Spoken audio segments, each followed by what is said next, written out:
It takes a really deep market understanding and product manager maturity to, for example, tell a senior vice president not to close that really big deal because it's not a good fit. Like if you do that one time in your career, like you should get a little medal on your shirt. That's a moment where it's like you've demonstrated that you have the maturity to think that way.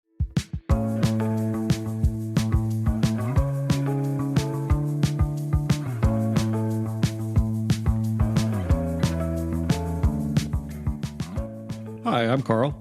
And I'm Danielle. And this is Productly Speaking. We're product managers by trade, and here we explore the world of product management, its people, and their stories. We promise to keep it entertaining, and maybe you'll learn something. Shall we give this a go? Let's do it.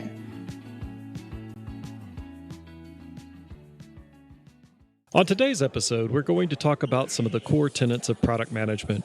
How do you determine what customers to go after? How do you prioritize what to do with all the different inputs coming in? What do hiring managers look for in product managers? And how does one even break into product management anyway? There are many ways to do it, and we'll hear one of those stories today.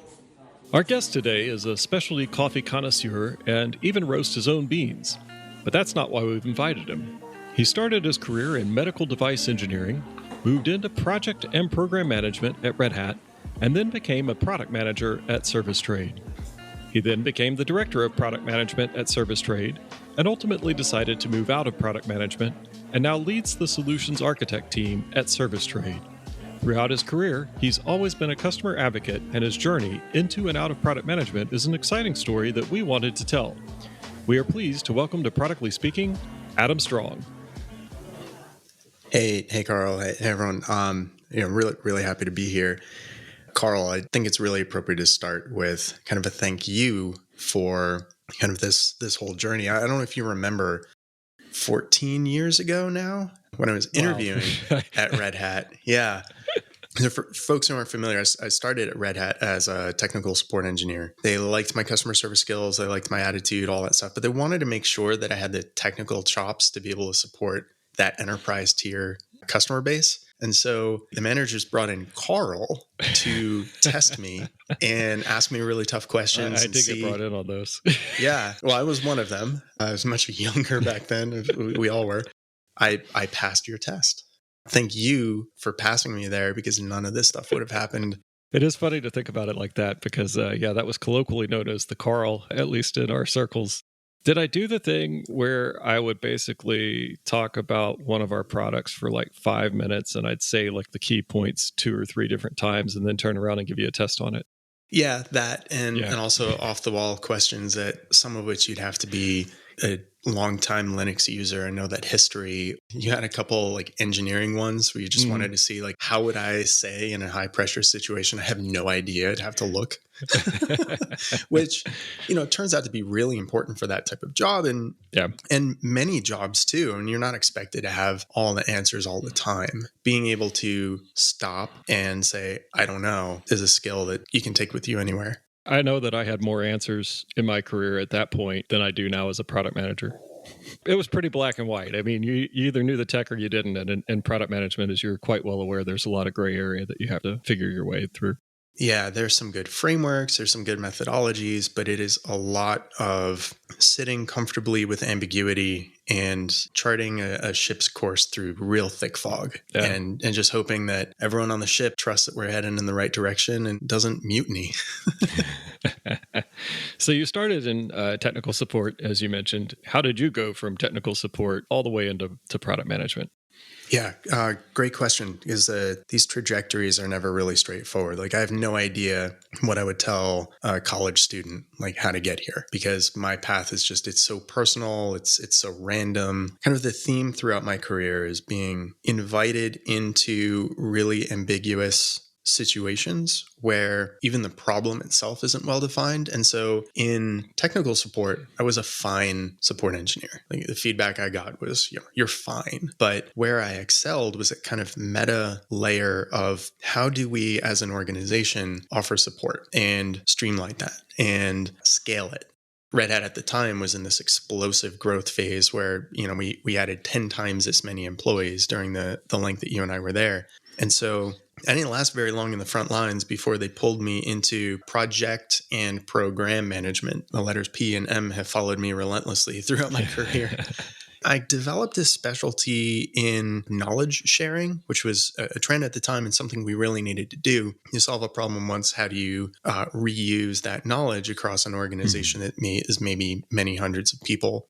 This is important because I ended up working with software engineers, technical writers, SEO optimization people, support staff, from frontline people to management, the VPs, in these kind of continuous improvement loops of how do we deliver better and better support. But there was also this product that we were building at the time, actually several. There's the knowledge base and the customer portal for customer interaction, but then there was also this really cool search and pre-chat GPT, all that stuff, AI analytics driven recommendation engine. So as you're typing in your question to create your support case, it's saying, oh, we've actually seen the answer to that already. Why don't you just read this? And that's what you need to do to fix it. So I became a program manager over that continuous improvement loop. And despite not having a product manager title, I was really doing a lot of those types of things, talking to end users internally, talking to engineers, saying, hey, here's the, not to overuse the phrase low hanging fruit, but like when we leave this room, do X, Y, and Z, and it will be better based on this metric, this metric, this metric. Yeah. And I owned that process basically until we had the tech stack really well defined. And the thing that we were missing out on was the internal user adoption, the support engineers kind of following the workflow, if you will, of what was required. So the improvement strategies at the tail end of this whole program were really repetitive. Well, you just need to do the steps that we talked about and it's going to work out. Like they didn't do the steps. And so it didn't work out in this case. It's just, we got to do that. That kind of ran its course and had this fork in the road in my career. I had one manager who I really looked up to, who was heading in a product management path of, hey, be my product manager over this recommendation engine type thing. Follow me. We're going to do all these cool things. I think you'd have a lot of fun doing this. And then another manager who I really looked up to, who said, hey, the knowledge and content is really the meat of this thing. Follow me. We're going to take on the documentation team and do people management and people leading and take your career in that direction. So I had kind of this fork of which one I would choose. If you think I chose the first one, you'd be incorrect. I actually chose the second people manager one and spent several years doing that and actually working more with people and growing careers and all the stuff that comes with that, and not this product management thing. Should I have taken the first path? Ultimately, I decided that I would be more happy doing that than this other one. Captain Picard says, you don't want to unravel your tapestry. Like I would not change any of the choices that I've made because I like where I am now, even though the path here was very indirect. Going down the people manager route probably really prepared you quite well for product management, where you have to really be able to empathize with people and you have to really get in and understand the problems that people are having. And just the amount of one-on-one time that you end up having as a people manager, you start to learn how to have those conversations a little bit better, just be able to suss those answers out a little more. My ability to sit through incredibly stressful, high-stakes conversations that are just ridiculously uncomfortable, my threshold is really high. And that's not a pat myself on the back thing. I've just been training at that for years. That's not only having difficult conversations about what other people need to be doing, it's also taking accountability for your own decisions, your own prioritization, let's say missteps, or talking with difficult or angry customers. The higher up you get in your product management career, the bigger and more enterprise your customers are going to be. Getting called to the carpet to do what I like to call the congressional hearing meeting, where it's you, whole bunch of cameras on you, and a room of C-level executives from your most important customer base pounding their fist in the table, letting their constituents know how important they are. Not folding and melting in that situation is incredibly important. And that time in people management really prepared me for gracefully handling that kind of stress. A friend of mine who, still works at Service Trade, he had been courting me to join the company for a long time. Eventually kind of he won. You can look up Service Trade now and see who we are and what we do, but I want to paint a picture of where we were at the time. Sure. A 30-person startup that was in an industry, commercial service contractors. yuck. Like, why would you ever want to be in there? You were always really supportive of my decision to leave Red Hat and join Service Trade, Karl. But there were some who were like, okay, I'm going to do that. That's sort of a step down for you. Good luck. It's easy to say now how incorrect that viewpoint was. Sure. At the time, we were really small, scrappy, unproven. The investor community kind of looked at it as like, nah, I don't know. It was not an obvious safe place to jump. It was an incredibly risky decision to leave and go there. Any startup is a risk. What is it, like 80-90% of startups fail?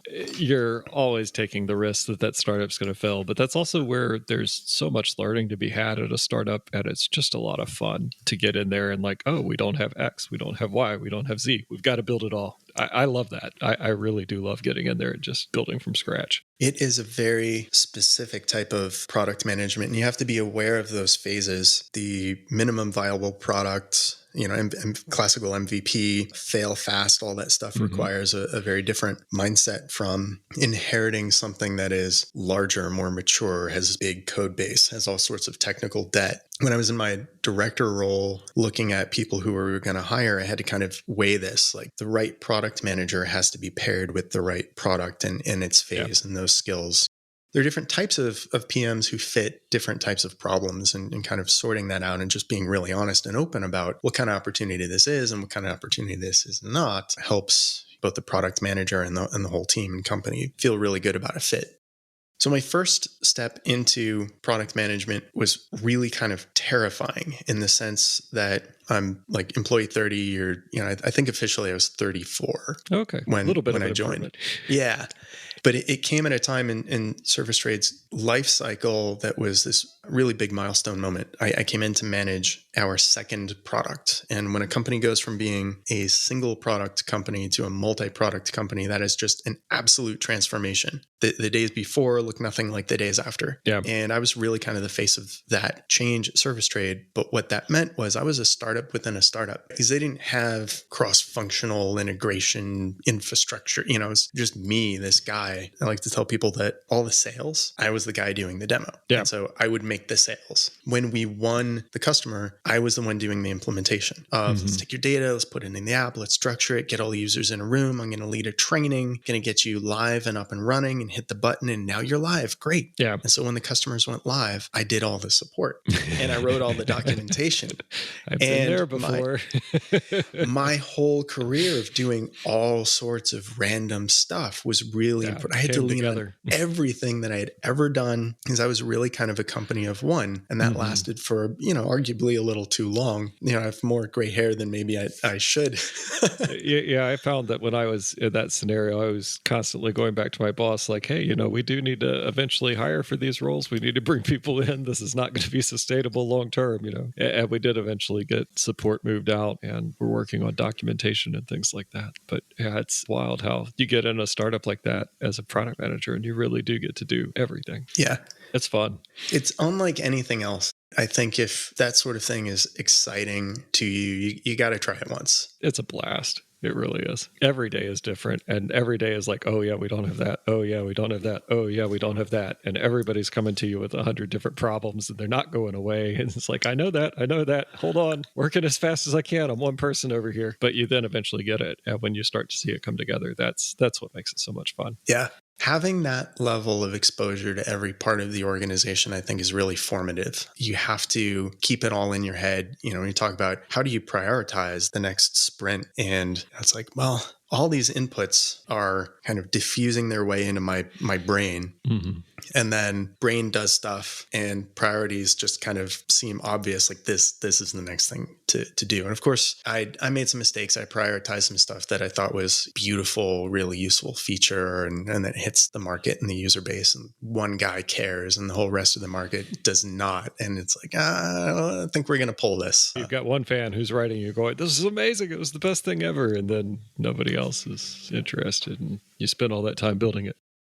During my interview at Service Trade, the VP who was doing the phone screen, said, like, how do you feel about talking with customers? I think my answer was, something to the effect of, if this role does not include talking to customers, I have a lot of concerns.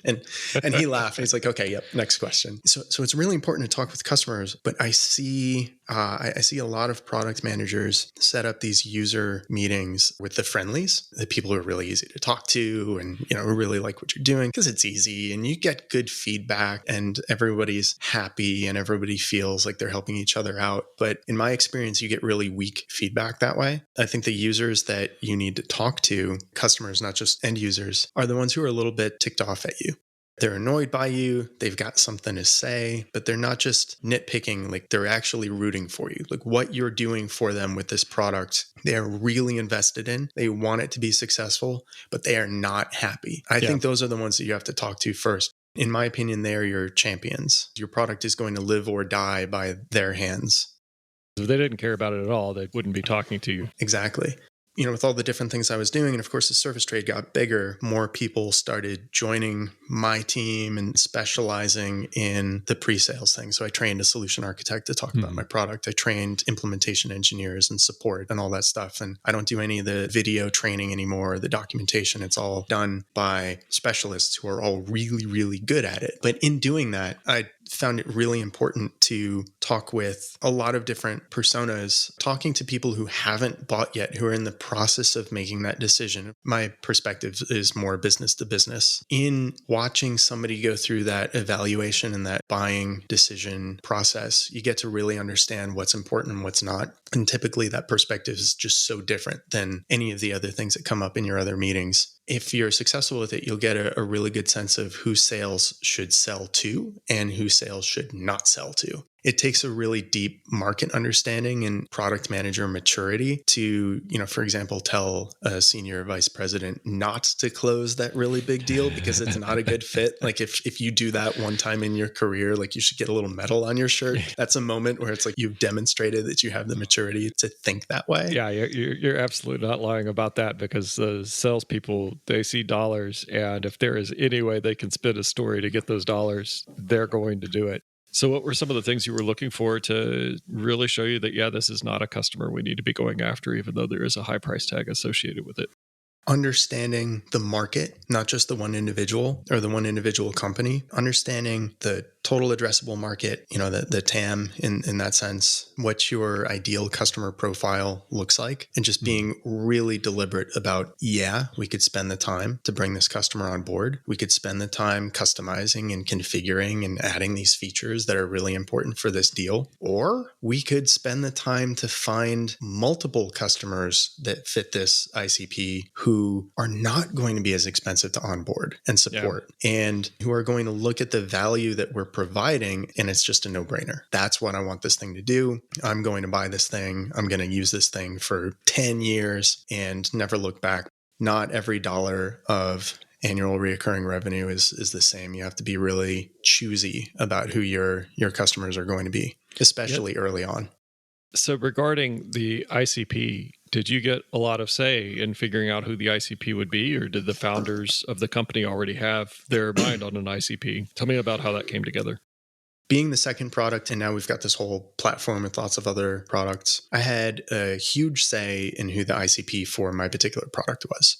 My product was a key part of the core one. And so it existed to open up that TAM, that addressable market. We needed to make sure that this wasn't just some fringe product that's an objection handler. That's a really common pattern that you can fall into, is like, this thing, like when they say this, just throw this other thing in there so that they're happy and buy. You can't let something that important just be this casual, call it an add-on that will help close a deal. Like it has to be valuable in its own right. And so in focusing on who the ICP for my product was, we could look at the ICP for the company as a whole and say, what are our value edges? What are the things that we do that no one else does, that this thing and only this thing drives? And it was this turning point in my career where we would get customers coming to the company because they saw my product, got interested in my product, and then saw the whole portfolio and said, the rest of this also makes sense.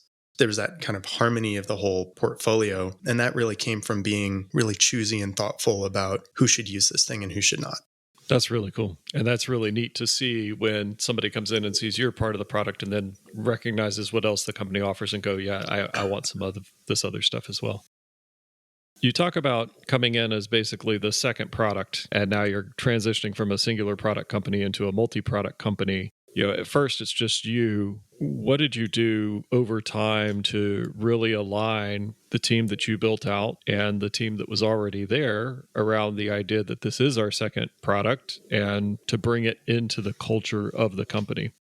There was this idea, the main product shares the name of the company, and then there's this other one. Really, it was just being present in all the company functions in the office and just kind of familiarizing people. Easy to do in a smaller company, but just kind of familiarizing people that this thing exists.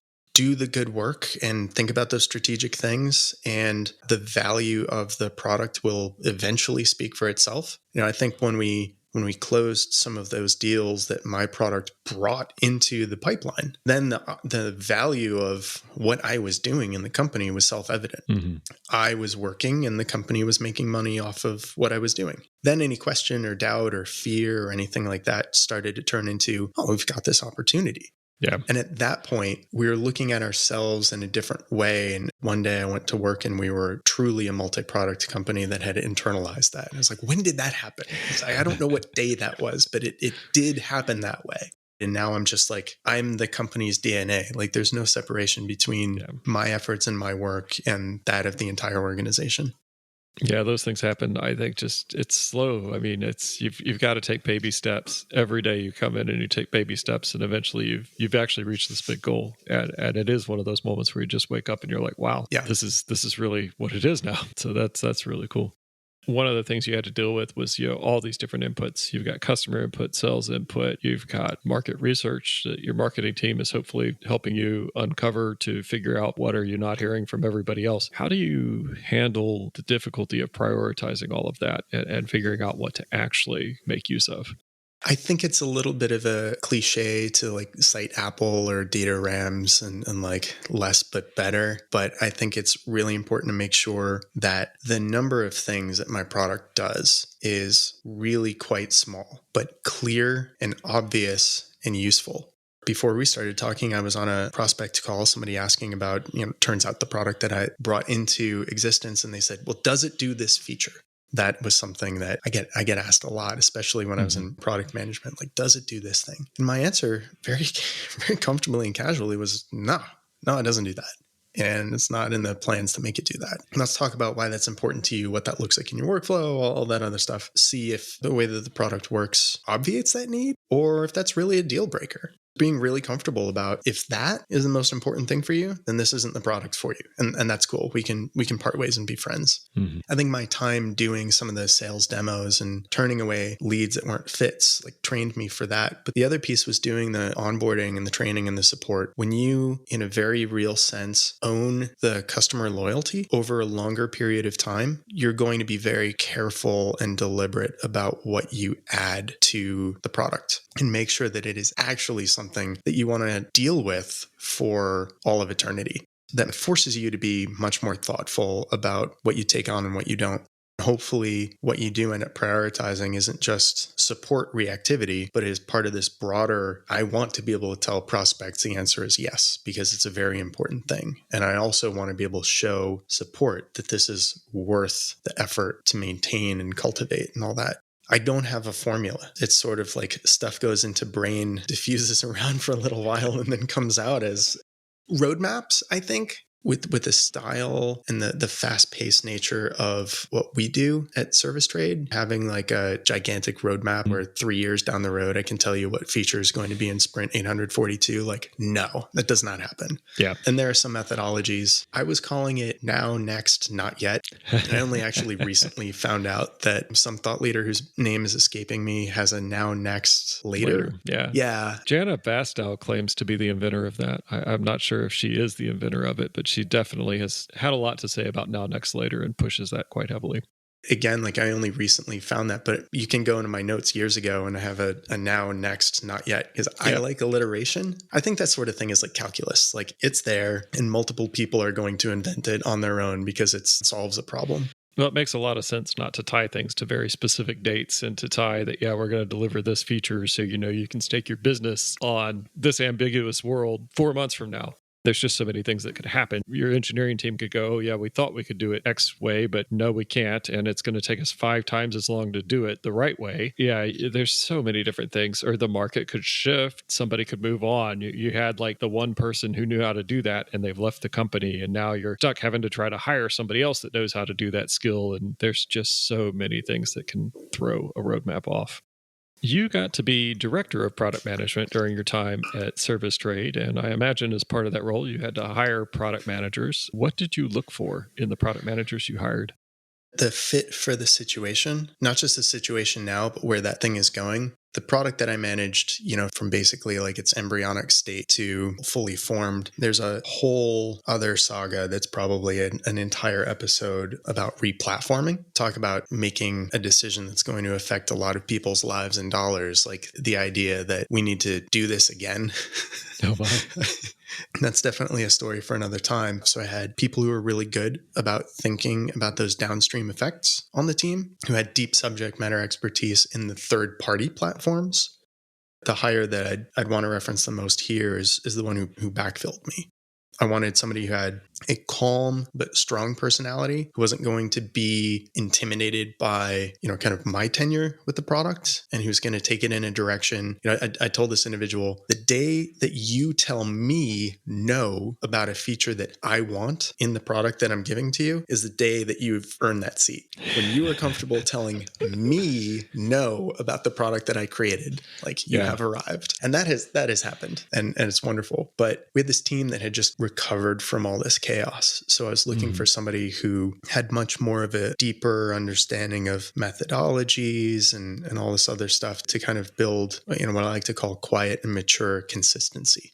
I was out there doing hand-to-hand combat for years. We got out of that phase. And now we've got a thing that's stable and that's really delightful in the marketplace. I wanted to find somebody who could really inherit that and take that in its own direction. Somebody who had very different skills from me, very different temperament, interests, all that. But again, if you've got a product that is much older, has a lot of technical debt, you need somebody who's going to be slow and deliberate in thinking about, yes, that sounds like a very good answer and how we would solve this problem. However, context. Those personalities and temperaments and experiences, like they have to fit what the product needs.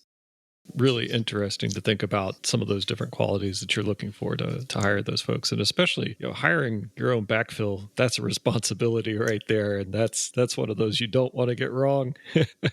Right. My goal there was actually a little self-undermining. I wanted this person's presence and stewardship of the product to not make me look like a clown per se, but like, man, are we glad that this person is here? They're just doing great with it. Everything's perfect. There are no problems. You don't want 6 months of, I wish Adam was still here. Yeah, no. My marker of success is that nobody missed me or cared when I moved into solution architects. That's not exactly the case, but the contributions that I have on the product team now are much more of that senior stakeholder type thing, where I have perspective and context and they can bounce things off of me and I can say, oh yeah, we tried that and it hit a wall and don't try that again type thing. So what led you out of product management towards solutions architect? I had navigated the team through this era of chaos and hired up and built this team and things were getting stable. Again, not that the roadmap 3 years out is well defined, but the strategy is really well defined. We know who we are. We know what we're doing. We've got the technology. We've got some things we still need to do. What the product team needed, just execute on that. And my personality and my skill set and kind of what I enjoy is paratroop me behind enemy lines and, I'll hand-to-hand combat my way through some kind of solution to a problem that is at this point still ill-defined. So as we were growing our solution architect skills and capabilities, our CEO was like, I see you when you're on stage and giving presentations and you just have the audience just really paying attention to some real dry, not sexy stuff. Yep. And to make that exciting and entertaining, like fill the room. And we're talking about vendor invoices. Yeah, but like why people would attend my stuff. We'll put $1 in front of that field. It's awesome. Yeah. One of the things that I do really well is taking in all those like random inputs and turning that into a story. And I'm more technical than most product managers, but I also am much more of a storyteller than most product managers. And given all the different things that I had done, reporting to the CTO and VP of product and VP of marketing and just kind of name it, I've been there. I have this kind of unique interest, but also skill set of being able to sit in front of our biggest, potential customers and talk to them about their business, about their KPIs, about their vision for where they want their business to go, and then say, here's how you can use this technology to amplify that, and really bring in the C-suite and, executive level buyer persona in on that journey, but then get right to the details with the procurement person or the, whoever it is, and say, here's how this software is going to do the thing that your management wants when they want to take their company this way. This is a really fun opportunity. There's a lot of new stuff that we're trying. There's a lot of inventing. There's a lot of those things that really excite me in a day job. No one day is like the last. Yeah. And that's what brought me to product management. I like building things, whether that's a piece of software or a workflow methodology like in Red Hat, or just that story and solution for a particular customer. That's what gets me up in the morning. Very cool. Is that tea you're drinking? Because it is. You're a coffee guy. I am a coffee guy, and I have fresh roasted Kenyan coffee. Had that this morning. But that sounds delicious. Oh, very good. This time of day, I cut back on the amount of caffeine I have because it will now keep me up where it used to not. Yeah, I've got that too. I only have one cup of light roasted coffee a day, and I'm done. If I have a second one, I'm up till 12, 1, so forth. Yeah. And I'm naturally a night owl, and you don't want me up at 3 a.m. playing drums. And not that I play drums, but like if with enough caffeine, I will just start, You'll start pretending that you're a drum player. That's right. All right. So one final question to close us out here. If you could go anywhere for a day, where would you go? I could pick a lot of places on Earth or times or that sort of thing. I think if there was an easy bucket list item, it would be space, actually. Like, wow. I would love to see the pale blue dot from that perspective. And, while I'm at it, let's, go across what does the Orion Nebula look like from inside the Orion Nebula? It's a little bit far-fetched with such an open-ended hypothetical. Why not, right? Well, you got to have a moonshot answer, right? That's right. Well, thank you so much for coming on the show. We're glad to have had you on. Yeah, absolutely. Anytime. I really appreciate it. So, Karl, what are your takeaways? Yeah, so a couple of things that I took away from this episode. One of my favorite comments that Adam made is that product management is a lot of sitting comfortable with ambiguity and charting a ship's course through real thick fog and just hoping that everyone on the ship trusts that we're headed in the right direction and doesn't end up mutinying. I mean, that really sums up product management. That's what it feels like a lot of the time. And that's probably the best stated what product management actually feels like I've heard today. So I was very happy to get that. And then startups require a very specific type of product manager, and different types of PMs are better suited to different types of problems or different types of stages of a company's life cycle. And we've talked about that before. And it was nice to hear that again and to just get a little bit more detail around that. Also, feedback from happy customers is weak. I liked this one a lot because we really do like to go talk to the customers that are happy with us. Positive reinforcement. It makes our day feel better. And honestly, as a PM, it really does feel like you're on this ship that you're navigating through thick fog. And it's nice to get positive reinforcement from time to time, but it's talking to your unhappy customers where you're going to get the real feedback that's really going to drive you forward, because these are people that care enough to share what they think about the product with you, but they're not happy about it. And that's the people you really, really need to be talking to. Yeah, definitely. So Danielle, what did you take away from this? I agree with everything you've called out. And the ones I would add to this as well would be that you're not expected to have all of the answers. It's a transferable skill to say, I don't know. I think it's so valuable a skill. It can really apply to all parts of life. But even if you don't stay in product management, like Adam has moved on from this line of work, it's like it just works everywhere. And it means you're creating human interactions with people, and you're empathizing, and you're having real relationships with folks. And I think think that's such a strong skill to bring to product management and to so many other career choices as well. And I guess my other couple of call outs from the episode are kind of similar in that they're not very specific to product. I really liked Adam's call out that it takes training to increase your threshold and ability to have difficult conversations. And being a people manager has helped him get his threshold really high for difficult conversations, but also just being good at managing time, being good at managing people are skills that help you get to those difficult conversations and make them productive chats. And then leaning into the harmony of a portfolio, when you're adding products to a company's portfolio, just the harmony between each one comes from being choosy about the person that you're solving with your products. I think that was really key for me. Yeah. Let us know what your takeaways were. What comments made you think? What new thoughts did you have listening to our podcast today? Drop us a line at hello@productlyspeaking.com or join the chat on Matrix at #productlyspeaking:/matrix.org. Also, follow our page on LinkedIn to get the latest updates. We'd love to hear from you.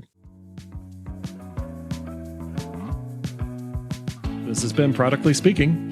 Thank you for tuning in. If you like what you heard, subscribe. Make sure you don't miss any episodes. Also, share our podcast with your friends and anyone you think might enjoy listening to an American and a Brit natter on about product management. I don't think you can call it nattering. I guess actually we did stay on topic and it's not technically nattering. Exactly. Well, what did you guys think? Leave us some feedback. Make sure to visit us at www.productlyspeaking.com. Send us an email at hello@productlyspeaking.com. or join the chat on Matrix at #productlyspeaking:/matrix.org. Thank you all again, and until next time, cheerio!